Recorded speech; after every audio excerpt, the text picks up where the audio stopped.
एक चिड़िया थी। एक दिन वो गाय के पास बैठी दाना चुग रही थी कि अचानक गाय ने गोबर कर दिया और चिड़िया इस गोबर के नीचे दब गई और वो उड़ ना सकी।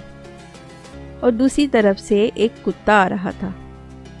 उसने गोबर में फंसी बेबस चिड़िया को देखा जो कि उड़ने की नाकाम कोशिश कर रही थी, लेकिन गोबर में लथपथ होने की वजह से वो उड़ नहीं सक रही थी।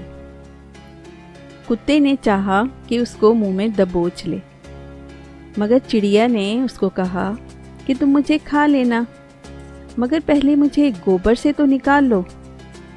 कुत्ते ने ललचाई हुई नज़रों से चिड़िया को देखा और उसको गोबर से बाहर निकालकर खाना चाहा। चिड़िया ने उसे कहा कि खाने की इतनी जल्दी क्या है, मुझे पहले गोबर से तो निकाल लो, फिर खा लेना। कुत्ते ने उसको ले जाकर पानी में डाल दिया। चिड़िया ने अच्छी तरह से पानी में नहाकर गोबर साफ कर लिया, लेकिन पानी में भीग जाने की वजह से वो उड़ नहीं सकती थी। लिहाजा उसने कुत्ते से कहा कि मुझको धूप में सुखा लो, फिर तुमको खाने में बहुत मज़ा आएगा। लालची कुत्ते ने उसको धूप में रख दिया।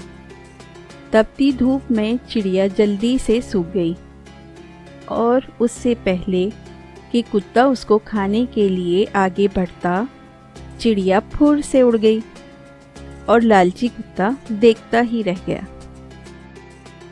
दोस्तों, मैं आपके लिए अच्छी अच्छी कहानियाँ लेकर आती हूँ। आप मेरे चैनल को सब्सक्राइब करें, बेल के आइकन को दबाएं और कमेंट्स करना ना भूलें।